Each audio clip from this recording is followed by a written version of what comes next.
নমস্কার দর্শক বন্ধুরা, আমি প্রতিমা। কুকিং উইথ প্রতিমা চ্যানেলে তোমাদের সবাইকে আবারও একবার আন্তরিকভাবে সুস্বাগতম। আশা করি বন্ধুরা তোমরা সবাই খুব ভালো আছো, সুস্থ আছো। আমিও তোমাদের মতো ভালো বন্ধু পেয়ে বেশ ভালো আছি। আজকের রেসিপিটা শুরু করার আগে যে সমস্ত বন্ধুরা আজকে প্রথম আমার এই ছোট্ট চ্যানেলে এসে আমার এই রেসিপিটা দেখছো, তোমরা আমার আরও রেসিপি দেখতে চাইলে চ্যানেলটাকে সাপোর্ট করে আমার বন্ধু হয়ে আমার পাশে থেকো। আমার জানা রেসিপিগুলো তোমাদেরও ভালো লাগবে। চলো তাহলে আর কথা না বাড়িয়ে রেসিপিটা শুরু করি। দেখো, আমি এখানে বেতো শাক নিয়েছি। আজকের রেসিপিটা কিন্তু বেতো শাক দিয়ে তৈরি করব। তার জন্যে আমি এখানে 2 আঁটি বেতো শাক নিয়েছি। আমার যতটা লাগবে ততটা নিচ্ছি, তোমাদের যতটা প্রয়োজন তোমরা ততটা নিও। সবের প্রথম এই শাকটাকে ভালো করে বেছে নিতে হবে। বাইরে থেকে দেখে বোঝাই যাচ্ছে শাকে কোনো পোকা নেই, ঘাস নেই, তবুও শাকটাকে একটা একটা করে ভালো করে বেছে নেব। বন্ধুরা কেউ স্কিপ করে দিও না। আমি কিভাবে বেতো শাকটা রান্না করি সেটা দেখো। এই শাকের সাথে দেওয়ার জন্যে দেখো নিচ্ছি একটা আলু আর একটা বেগুন। আমি আজকের এই শাকটা আলু আর বেগুন দিয়ে রান্না করব। তবে বেতো শাক অনেকভাবে রান্না করা যায়। আজকে আমি আলু বেগুন দিয়ে রান্না করব। আর এতে কি কি মশলা ব্যবহার করি, কিভাবে রান্না করি সেটা কিন্তু তোমরা ধাপে ধাপে করব, তো তাই তোমরাও ধাপে ধাপে দেখো। শাকটা ভীষণ টাটকা, ভীষণ সুন্দর। এর থেকে আমি ভালো করে বেছে নেব শাক আর পাতাটা, যতটা এর ডাঁটি অংশটা নরম আছে ততটা নেব। গোড়ার দিকের বেশি শক্ত অংশটা নেব না, কারণ ওই শক্ত অংশটা খেতে ভালো লাগবে না। সেই জন্যে যতটা এর থেকে নেওয়া যাবে ততটা আমি ভালো করে বেছে টুকে পরিষ্কার করে নিয়ে নিচ্ছি। দেখো, পুরো শাকটা আমি বেছে নিয়ে নিয়েছি। এইভাবে এর গোড়া আর শক্ত ডাঁটি অংশটা বাদ দিয়ে পুরোটাই নিয়ে নিয়েছি। এবার এই শাকটাকে আরও ছোট করে ঝিরি করে কেটে নেব। তার সঙ্গে আলু আর বেগুনটাও কেটে নেব। এই শাক, আলু, বেগুন কেটে একেবারে ধুয়ে নিয়ে কিন্তু আমি ফিরে আসব। তোমরা কেউ চলে যেও না, আমার পুরো রেসিপিটা দেখো। চলো তাহলে ধুয়ে নিয়ে ফিরে আসছি। দেখো, শাকটাকে বেশ ভালো করে ঝিরিঝিরি করে কেটে আমি ধুয়ে নিয়েছি। আর এই শাককে কিন্তু অনেকবার জল পাল্টে ধুতে হয়, না হলে একটা বালি ভাব থাকে। সেই জন্যে ভালো বড় জায়গায় করে জলের বালতিতে করে আমি রেখে 4বার 5বার জল পাল্টে ধুয়েছি। আর আলু বেগুনটাকে কেটে আলাদা রেখেছি। আলুকে দেখো এভাবে লম্বা লম্বা করে কেটেছি। ঠিক আলু ভাজা যেভাবে লম্বা করে কাটে তার থেকে আরেকটু সাইজে বড় রেখেছি। আর বেগুনটাকে চৌকো চৌকো করে কেটে নিয়েছি। এইভাবে আলু বেগুন আলাদা করে রাখতে হবে। আর শাকটাকে ঝুড়িতে রেখেছি যাতে জলটা সম্পূর্ণ তলা দিয়ে গলে যায়। চলো এবার তাহলে রান্নাটা শুরু করি। একেবারে সিম্পল কিন্তু ভীষণ টেস্টি হবে। গ্যাস জ্বেলে কড়া বসিয়ে দিয়ে কড়াতে দিয়ে দিলাম তেল। খুন্তি দিয়ে এবার তেলটাকে কড়ার উপর পর্যন্ত চাড়িয়ে নিচ্ছি। ততক্ষণে তেলটা বেশ ভালো করে গরমও হয়ে যাবে। এতে দেওয়ার জন্যে দেখো অল্প বড়ি নিয়েছি। এই বড়িটাকে সবের প্রথম ভালো করে ভেজে নেব। গ্যাসের ফ্লেমটা কিন্তু এখন একেবারে লোতে করে দিয়েছি, কারণ তেলটা বেশ ভালো করে গরম হয়ে গেছে। সেই তাপেই কিন্তু বড়িগুলো ভাজা হয়ে যাবে। দেখো 2 মিনিটের মধ্যেই বড়িগুলো কতটা সুন্দর কালার হয়ে ভাজা হয়ে গেছে। বড়িগুলো তুলে নিচ্ছি। সব বড়িগুলো তোলা হয়ে গেলে তেলের মধ্যে দিয়ে দিচ্ছি অল্প কালো সরিষা আর দিচ্ছি অল্প গোটা জিরে। এবার 2 মিনিট এগুলোকে ভেজে নেব।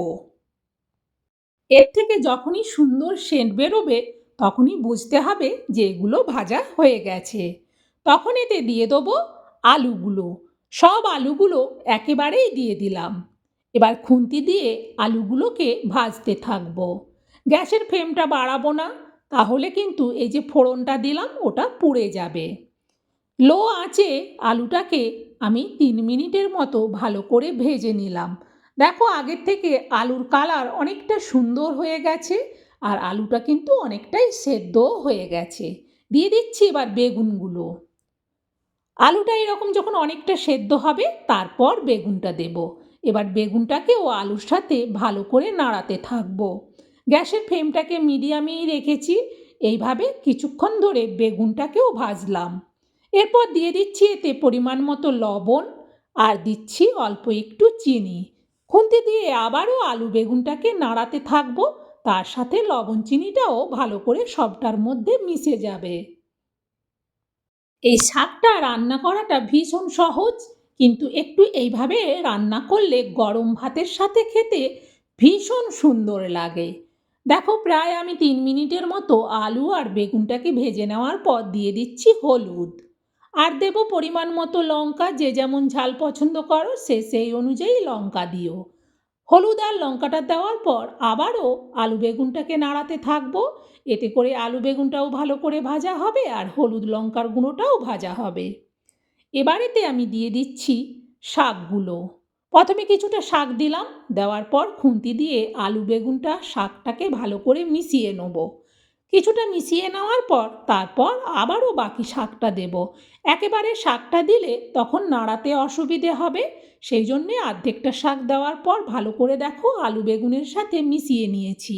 এবার ঝুড়ি উল্টে বাকি পুরো শাকটা একেবারেই দিয়ে দিলাম।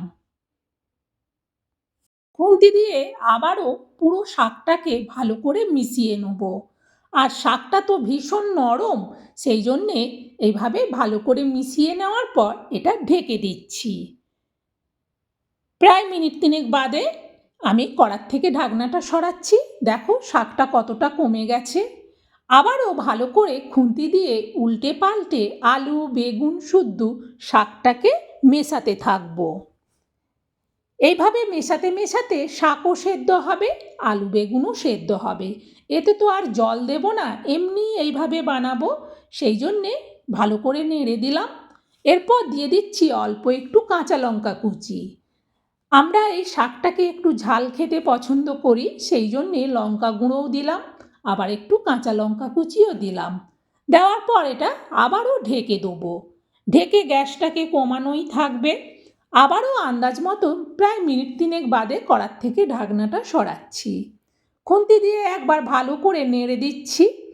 দেখে নিচ্ছি আলুটা সেদ্ধ হয়েছে কিনা। ভালো করে সেদ্ধ হয়ে যাবার পর দিয়ে দিচ্ছি 1/2 চামচ ভাজা জিরে গুঁড়ো। এটা প্লেন ভাজা জিরে গুঁড়ো। দেওয়ার পর ভালো করে সব রেসিপিটার মধ্যে মিশিয়ে নিলাম। এবার কিন্তু এটা আর বেশি বানাতে হবে না। এবার যেহেতু আলু সেদ্ধ হয়ে গেছে, বেগুনও সেদ্ধ হয়ে গেছে, এবার এটা নাবিয়ে নেব।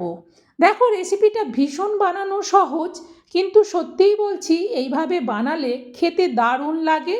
আর দেখো সম্পূর্ণ নিরামিষভাবে বানালাম।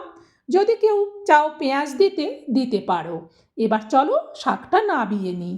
নাবিয়ে নেওয়ার জন্য এই স্টিলের প্লেটটা নিয়েছি। পুরো আমি তরকারিটা ঢেলে নেওয়ার পর উপর থেকে দিয়ে দিচ্ছি বড়িটা। বড়িটা এইভাবে দিলে যখন আমি তরকারিটা বাড়বো তখন এই বড়িটা যখন মিশিয়ে দেবো তখন কিন্তু খেতে ভালো লাগবে। আর আগের থেকে দিয়ে দিলে যেহেতু বড়িটা নরম হয়ে যাবে তখন কিন্তু একটা অন্যরকম লাগে খেতে। তবে এইভাবে উপর থেকে দিলে পরিবেশনের সময় এটাকে মেখে দিলে বেশি ভালো লাগে। বন্ধুরা, আমার এই রেসিপিটা তোমাদের কেমন লাগলো সেটা কমেন্টে জানিও। ভালো লাগলে একটা লাইক দিও আর রেসিপিটা শেয়ার করে দিও, যাতে এইভাবে শাকটা সবাই রান্না করে খায়। আজকের মতো রেসিপি শেষ। আবার অন্য দিন অন্য রেসিপি নিয়ে চলে আসবো। ততক্ষণ তোমরা সবাই ভালো থেকো, সুস্থ থেকো। টাটা বন্ধুরা।